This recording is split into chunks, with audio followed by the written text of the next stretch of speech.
Astaghfirullah. Bismillahirrahmanirrahim. Assalamualaikum warahmatullahi wabarakatuh. Alhamdulillah wassalatu wassalamu ala Rasulillah wa ala alihi wa sahbihi wa mawalah wa la hawla wa la quwata illa billahi wa ba'du. Qala Allahu azza wa jal, ya ayyuhalladzina amanu taqullaha haqqa tuqatih wa la tamutunna illa wa antum muslimun. Wa qala sallallahu alaihi wasallam, man salaka tariqan yaltamisu fihi ilma sahhalallahu bihi tariqan ilal jannah. Ma'asyiral muslimin yang dimuliakan Allah Subhanahu wa taala. Alhamdulillah, di siang hari ini Allah Subhanahu wa taala masih memberikan waktu kepada kita sehingga kita bisa bermajlis ilmu di siang hari ini. Dan tak lupa salawat dan salam kita haturkan kepada baginda Nabi besar Muhammad sallallahu alaihi wa ala alihi wasallam. Ma'asyiral muslimin yang dimuliakan Allah Subhanahu wa taala, pembahasan di siang hari ini kita akan membahas 5 perkara dari makhluk-makhluk yang Allah ciptakan di sorga, kemudian Allah turunkan ke dunia. Apa saja makhluk-makhluk itu? Ma'asyiral muslimin yang dimuliakan Allah Subhanahu wa taala, kita tahu bahwa surga adalah darun a'addallahu lil muttaqin, sebuah tempat yang Allah peruntukkan bagi orang-orang yang bertakwa. Dan Allah Subhanahu wa taala ketika menggambarkan surga, Allah berfirman, wa basyiril ladzina amanu wa amilus salihati anna lahumul jannah tajri min tahtihal anhar kullama ruziku minha min thamaratir rizqan qalu hadzal ladzi ruzikna min qablu wa utubihi mutasyabiha. Dan berilah kabar gembira kepada orang-orang yang beriman dan juga beramal saleh, bahwa kelak bagi mereka akan disediakan sorga-sorga yang mengalir di bawahnya sungai-sungai. Setiap kali mereka diberikan rizki dari buah-buahan, maka mereka mengatakan, inilah rizki yang telah kami rasakan ketika di dunia. Dan mereka diberikan buah-buahan itu yang mirip rupanya. Artinya ada buah-buahan di dunia yang kemudian ada di sorga, sehingga orang-orang yang di sorga itu akan mengenang makanan-makanan yang pernah dimakan di dunia. Tapi tentu, kata Abdullah ibn Abbas radhiyallahu anhuma, persamaan nama dunia dan sorga itu hanya pada nama saja, bukan pada hakikat. Di dunia ada kurma, di sorga ada kurma. Di dunia ada pisang, di sorga ada pisang. Hanya nama saja, tapi hakikatnya ma la ainun ra'at wa la udhunun sami'at wa la khatara ala qalbi bashar. Kenikmatan sorga itu tidak bisa dilihat mata, didengar telinga, apalagi terlintas dalam pikiran kita pun tidak bisa, saking nikmatnya. Nah, di sana Nabi SAW menyebutkan ada beberapa makhluk sorga yang Allah Subhanahu wa taala turunkan ke bumi dan kita bisa saksikan makhluk itu. Apa saja? Ma'asyiral muslimin yang dimuliakan Allah Subhanahu wa taala, yang pertama disebutkan dalam hadis yang dikeluarkan oleh Imam Al-Bukhari dan juga Imam Muslim dari Anas bin Malik radhiyallahu an, qala Rasulullah sallallahu alaihi wasallam, rufi'at li as-sidratu fa idza arba'atu anharin nahrani zahirani wa nahrani batinan. Fa amma zahiran fan Nil wal Furat wa amma al batinan fa nahrani fil jannah. Kata Nabi sallallahu alaihi wasallam, ketika diperlihatkan kepadaku atau ketika aku diangkat ke Sidratil Muntaha, maka tiba-tiba aku diperlihatkan 4 sungai, yang 2 sungai yang tampak dan yang 2-nya lagi tidak tampak. Adapun yang tampak adalah sungai Nil, ini yang pertama, dan yang kedua sungai Furat ataupun Efrat. Adapun 2 sungai yang batin yang tidak tampak adalah 2 sungai yang ada di surga. Ma'asyiral muslimin yang dimuliakan Allah Azza wa Jalla, dalam hadis Muslim ada tambahan, wal Furat wan Nail kullun min anharil jannah. Dan sungai Efrat juga, sungai Nil, sungai Efrat yang ada di Irak dan sungai Nil yang ada di Mesir, semuanya termasuk dari sungai-sungai surga. Disebutkan oleh para ulama bahwa yang dimaksud sungai Nil dan Efrat ini adalah sungai-sungai surga. Kata para ulama, la'allal muradu min kauni hadhil anhari minal jannati anna aslaha minha kama anna aslal insan minal jannah. Bahwa boleh jadi maksud Nabi sallallahu alaihi wasallam keberadaan sungai-sungai surga yang kemudian ke bumi ini, maksudnya asalnya dari surga. Sama dengan manusia juga asalnya dari surga.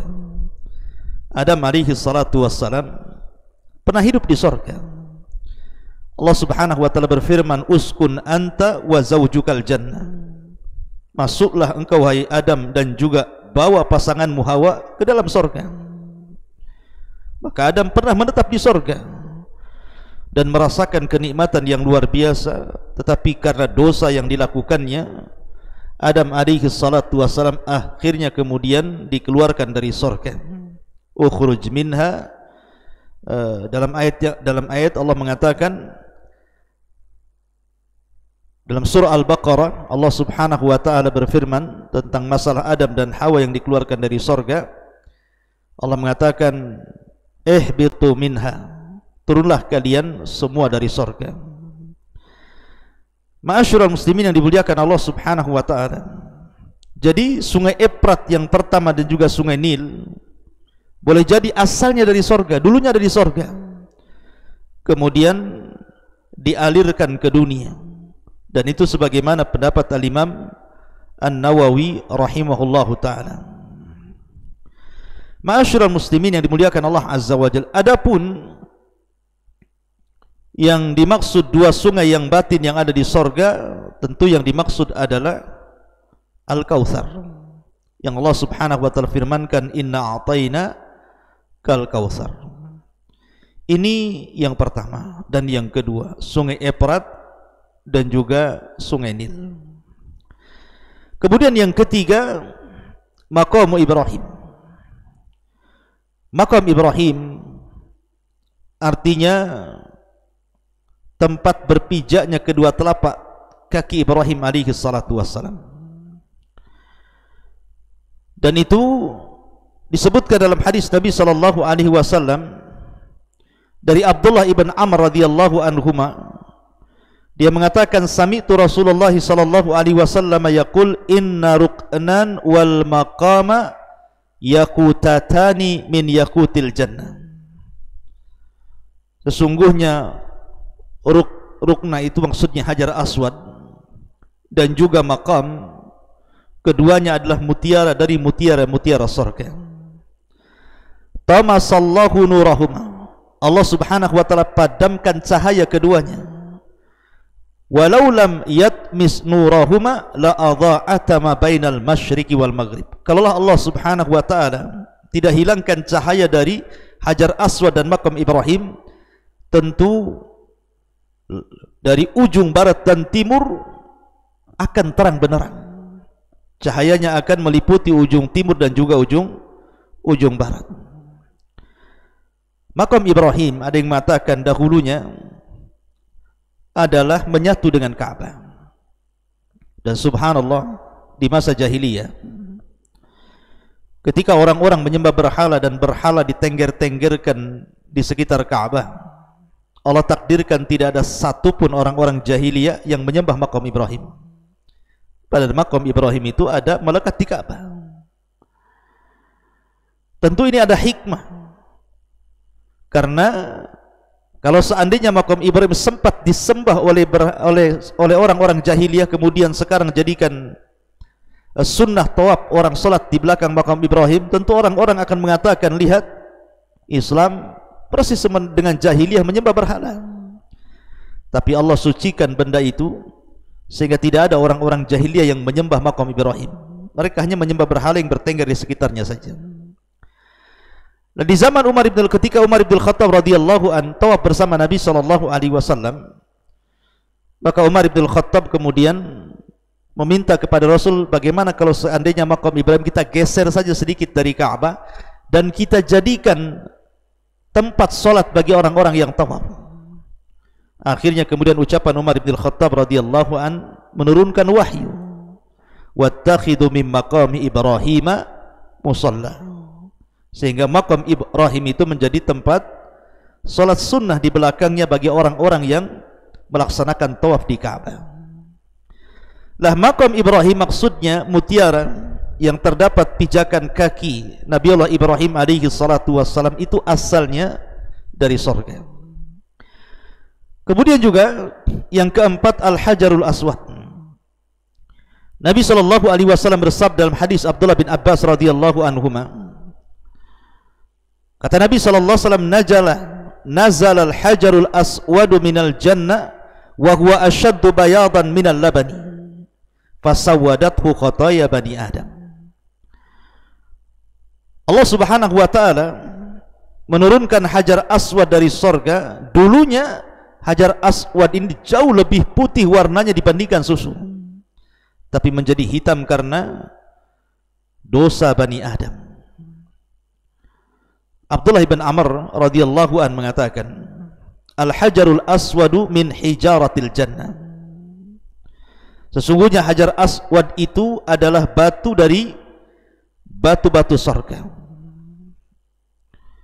Dari sini menunjukkan bahwa hajar aswad itu dari surga asalnya. Dulunya berwarna putih tetapi menjadi hitam karena dosa yang dilakukan oleh Bani Adam, terutama kesyirikan di zaman jahiliyah kala itu. Ma'asyiral muslimin yang dimuliakan Allah Subhanahu wa taala. Kemudian juga di antara makhluk yang dulunya di surga adalah tamar, kurma ajwa. Dan itu disebutkan dalam hadis kata Nabi sallallahu alaihi wasallam, man tusbihu bi sab'i tamaratin lan yusibahu hasadun wala sihrun. Wa fi riwayatin al-ajwatu minal jannati wa fiha shifaa'un minas sammi.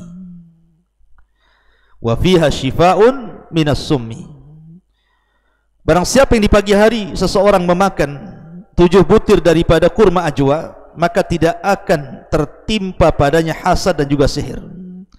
Dalam riwayat, ajwa itu dari sorga, padanya terdapat obat dari racun. Ini di antara 5 perkara yang disebutkan oleh para ulama tentang makhluk-makhluk surga yang ada di bumi. Pertama sungai Efrat, yang kedua sungai Nil, yang ketiga makam Ibrahim, yang keempat hajar aswad, dan yang kelima korma ajwa. Ada yang mengatakan bahwa tongkat Nabi Musa juga dari surga. Kemudian juga Raudhatus Syarifah, tempat di mana seseorang berdoa di situ sangat mustajab, antara raudhah dan juga pintu masuk kamar Nabi sallallahu alaihi wasallam. Sebagaimana Nabi sallallahu alaihi wasallam mengatakan, ma baina baiti wa mimbari raudhatun min riyadil jannah. antara rumahku dan juga mimbarku terdapat taman dari taman-taman surga. Di sini terdapat perkara yang disebutkan oleh Ikrimah dari Abdullah bin Abbas radhiyallahu anhuma. Salah satu asya nazalat ma'al Adam. 3 perkara turun bersama Nabi Adam. Ketika Adam turun dari sorga ke bumi, maka turun 3 perkara bersama Adam. Kemudian disebutkan Al-Hajarul Aswad. Yang pertama Hajar Aswad, yang kedua Asa Musa, tongkatnya Nabi Musa yang panjangnya 10 hasta sebagaimana tingginya Nabi Musa. Kemudian Al-Hadid. Ma'asyiral muslimin yang dimuliakan Allah Azza wa Jalla, tapi riwayat ini tidak ada ulama yang kemudian mensahihkannya, wallahu a'lam, sehingga kita berpegang kepada hadis yang sudah jelas-jelas sahih. Di antara makhluk-makhluk Allah Subhanahu wa taala yang Allah turunkan ke bumi, di antaranya Sungai Efrat dan juga Sungai Nil berdasarkan hadis Bukhari dan Muslim. Kemudian juga makam Ibrahim, kemudian Hajar Aswad, kemudian kurma Al-Ajwa, adapun asa Nabi, tongkat Nabi Musa dan yang lainnya, wallahu a'lam, masih diperbincangkan riwayatnya oleh para ulama. Subhanallah bihamdika, asyhadu an la ilaha illa anta, astaghfiruka wa atubu ilaik. Allahu ta'ala alam. Assalamualaikum warahmatullahi wabarakatuh.